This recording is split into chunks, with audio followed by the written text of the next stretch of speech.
You're listening to Spotlight on Locum Tenens on ReachMD in partnership with locumstory.com. There's no such thing as a typical day in the life of a doctor.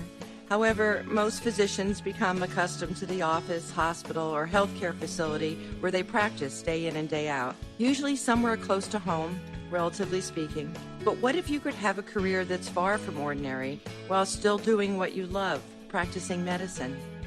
Welcome to Your Career in Healthcare on ReachMD. I'm Dr. Shira Johnson, and joining me to share his stories as an international OB/GYN is Dr. William Lemaire, author of Cross-Cultural Doctoring, On and Off the Beaten Path. Dr. Lemaire, welcome to the program. Thank you, Dr. Johnson. It's an honor and a pleasure for me to be invited to be participating in this interview. We're honored to have you, sir. Can you tell us a little bit about your background and how you got started in locum tenens? You know, in the medicine world, we're real used to people in emergency rooms doing locums, and more in on ReachMD, we're interviewing internists, people from all different specialties, such as yourself, that are doing locums. So can you tell us a little bit about how you got started in it? Yeah, my story is a little bit different from what you will hear most of the time from doctors who start doing locums work. Many stories I've heard from other doctors who start doing locums work is that they not happy with their career. They feel they're not being fulfilled and they're not doing what they really like to do. Others are burned out and really want to do something different. But I was a faculty member in obstetrics and gynecology at the University of Miami, and trying to juggle the three proverbial hats that a faculty member is supposed to wear: clinical work, research, and teaching. And I was relatively successful with all three of them, and I was very happy. I was never thinking of doing any volunteer work or any locums work, and I wasn't going to change my career until something really sad happened. And that is one of my colleagues and also my best friend suddenly died at age 49 from a complication of open heart surgery. Of course, that was very traumatic for his wife and his family, and also for me. But he was my best friend, and he and his wife and me and my wife were best friends, and we had often mused about our future. We had made some plans, very vague at that time, of course, because it was far away, about our retirement and all that stuff. And when he died, that suddenly fell by the wayside. So while it was traumatic for us as well, it also was the beginning for me and my wife to plan a career change, even though I was very happy in what I was doing. So in many ways, his death was a new beginning for me and my wife, and that's how we started thinking about doing locums work. That's an incredible story, and it was also giving a new path to life for the many babies that you delivered in your work that took you out of Miami and around the world. Where have your locum tenens assignments taken you throughout the years? Yeah, it started off when we decided that I was going to quit my job at the University of Miami, and we decided at age 55 I was going to resign from my position and start doing something else. So we started thinking of what to do. And among many ideas that we had, one came up is to go ahead and try to work through mission hospitals and go work in underdeveloped countries in mission hospitals. And I started exploring that, and pretty soon I found out that mission hospitals would provide you with travel and housing, but no or very little salary. And, at 55, I wasn't independently wealthy. I needed the job that was paying, even though I knew that I was going to be paid less than I was accustomed to. So that didn't go too well. So I started looking at other things, and let be it, I came across an advertisement from a small hospital in Okinawa, Japan, that was looking for a academic senior position in obstetrics and gynecology for 6 months to a year. I applied and I took the job, and we went to Japan. Our plan was to work 6 months and play 6 months. Didn't quite work out that way, but almost. So first 6 months was in Japan. And then we played and traveled. By playing, I mean traveling and doing other things, visiting our family in Belgium, where I originated. And then I found another advertisement for a position in Karachi, Pakistan, at the Aga Khan University. And I applied for that and took that. That was for 2 years. And then we played some more and found another advertisement for a position in the Indian Health Service in Sitka, Alaska. And I interviewed there, and I liked it and took it for 2 years. And we liked it so much that we ended up staying 7 years.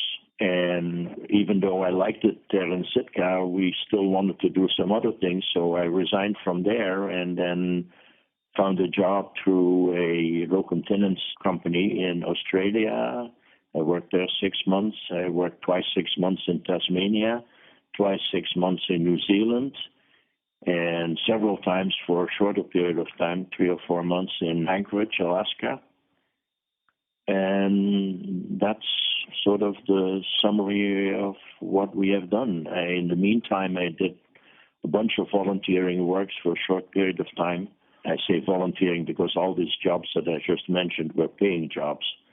But the volunteering in short periods of time in St. Lucia in the Caribbean, probably 6 or 7 times for 4 weeks or 6 weeks. And then also 4 months in volunteering in Chiapas, Mexico, in a hospital. So that's the places we have been. Now, were all these jobs, were you always working as OBGYN, or because of the location, did you have to do some primary care functions to serve these people as well? No, it's all OBGYN, except in the voluntary, when I volunteered in the Caribbean and in Mexico, I did some general surgery and helped out in other cases when there was an accident or something like that. So I did that as well. And did the Locums organization or whatever organizations you worked with, did they also make it easy for you to have licensure in that company and make that transition? Yes, and it was easy in the beginning. When in Japan, I didn't have any problem at all. In Pakistan, I had to apply for a license. Authorization to work as a physician. It took a long time to get, but actually I received it a couple of days before I left, but they allowed me to work anyway. In Australia and Tasmania, it was relatively simple, and I was helped by the organization, the company that got the jobs for me. They streamlined the applications. So, yeah, it was relatively simple. It has become more difficult in Australia and Tasmania and New Zealand, I understand, more recently. When I applied and went, it was really pretty simple. When you went to a new country for the first time, say Japan or Tasmania, what were some of the challenges you faced? Because we're so used to American medicine, we're kind of trained without a lot of flexibility. And obviously you had to have flexibility to continually go into these new situations. Can you tell us a story or two of some of the challenges you faced from just being in another country? Yeah, well, maybe that's not a challenge, but one of the things I learned when I started doing OBGYN in countries like Australia and New Zealand and Tasmania is I learned to work with midwives. United States, when I was doing my work here, I almost never worked with midwives. I think that's slowly changing here, but in Australia, New Zealand, and other countries where I haven't been, like England and Scotland and Ireland, that midwives do almost all the normal deliveries. And I was exposed to that in the beginning. It was foreign to me, but I learned how to appreciate just working with midwives. It was just really very rewarding. And the whole system there is so different from the United States. In the United States, if the OBGYN, the doctor doing the delivery, doesn't make it to the delivery in time, their women will get pretty upset and angry, and occasionally may even sue. The doctor has to be there, right? So in Australia, New Zealand, and those countries I mentioned, the climate is entirely different. The midwives would call me when there was a problem. So if I show up in the delivery suite or in the labor room for a patient in labor, the patient gets very anxious. He said turn to the midwife, said, "What's wrong? Anything wrong? Why is the doctor here?" This is an entirely different system. And I had the same experience in Alaska, where I worked a lot with family docs who were licensed to do OB. And they loved to do it. They were very good at it. They knew their limits. They would call me when there was a problem. And the same culture sort of existed. They wanted their family doc to do the delivery, and they really didn't want me to be around. It's fascinating. What about when you flipped over into volunteer mode and then you had to address more healthcare issues than the OB/GYN aspect? Is that correct? Well, working in different countries, the American system is certainly not ideal and has many problems, and some people may even think it's broke. We can discuss that if you want to, but many people will agree with that. In these other countries that I visited, like Australia and New Zealand and even Pakistan, the system is very different from our system, and in many ways better. But it has their problems as well. And I can elaborate on some of the problems if you want to. But what fascinates me and is intriguing to me, why can't we get the best of our system, the best of other systems, put it all together and come up with a close to ideal system? The other thing is that, especially when I was working in underdeveloped countries, before I even started doing locums, I worked for 2 years in the Belgian Congo in Africa in a very primitive situation. And then later on in Mexico and in the Caribbean and not very well developed areas, I've noticed that, there's many technical advances over the years since I graduated from medical school, and enormous advances, and of course all very good. But what I have noticed is that much of that improvement and that those advances have not trickled down to the poorer areas and in developed countries.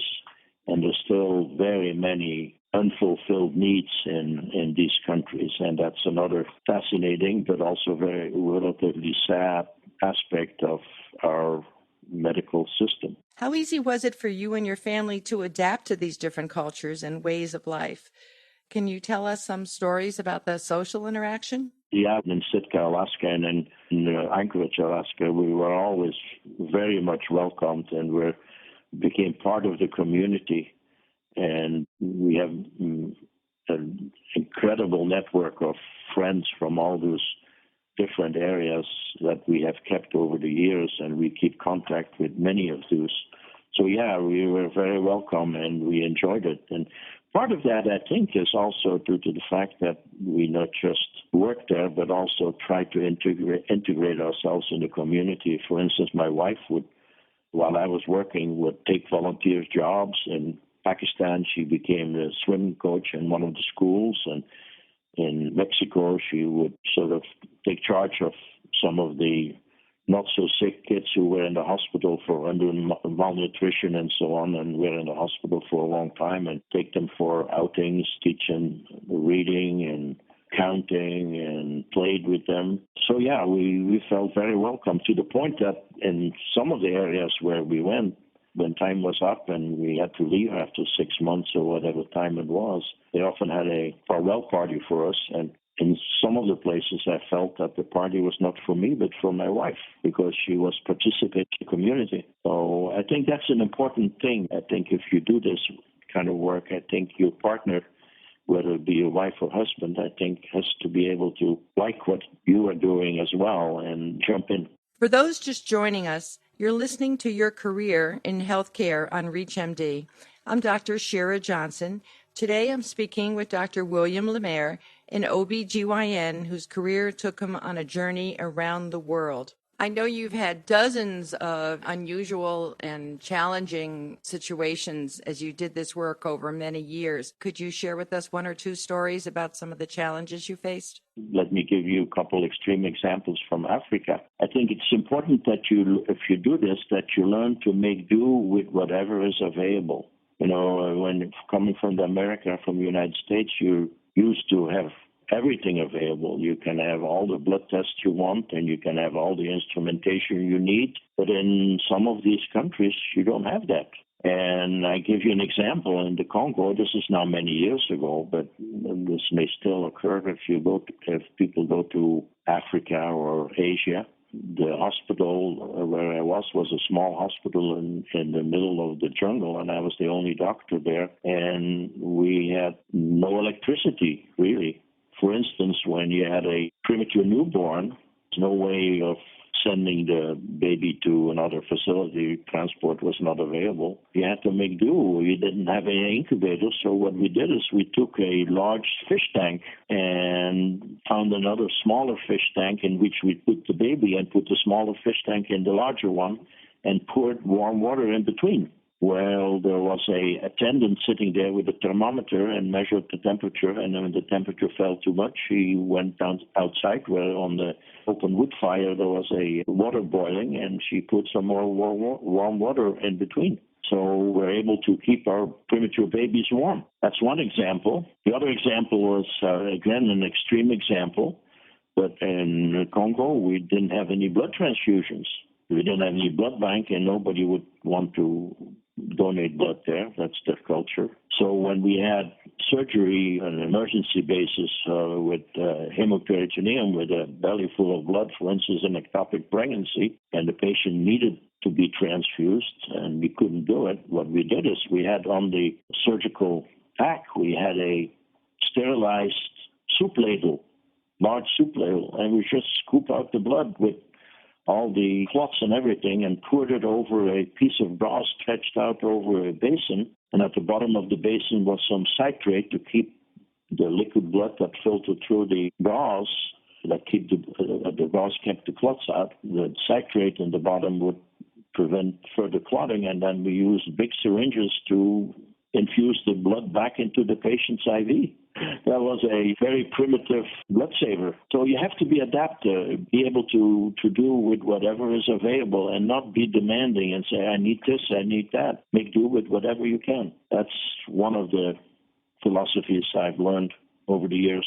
And it's not just with these major things, electricity and blood transfusion, but with other smaller things as well. If you don't have something, try to find out how you can make do with something else that's available. Yeah, and I guess it's changing your level of expectation, that you don't have to have certain things. You can whether it's medicine or in life, you can work around it and not to be disappointed or frustrated.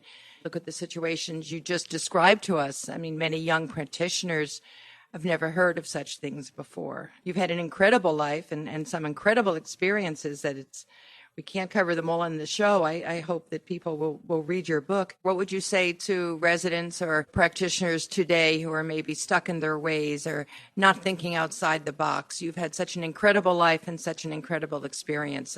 What would you say to them? Well, what I would say is that decision that we made to change from a classical career to starting doing intermittent locums work was a tough decision. But looking back, we have never regretted it.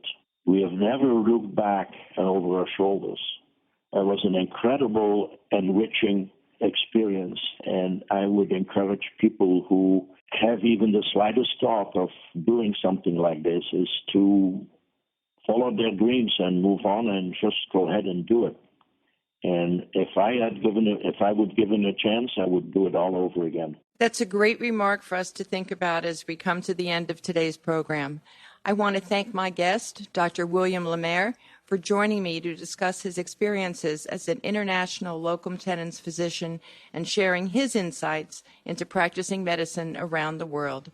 Dr. Lemaire, it was great having you on the program. It was certainly wonderful to be with you. Thank you. I'm Dr. Shira Johnson. To access this and other episodes in this series, visit reachmd.com/Your Career in Healthcare, where you can be part of the knowledge. Thank you, as always, for listening. You've been listening to Spotlight on Locum Tenens. To download this program or others from the series, please visit reachmd.com/Locum Tenens. This series is produced in partnership with locumstory.com. Thank you for listening.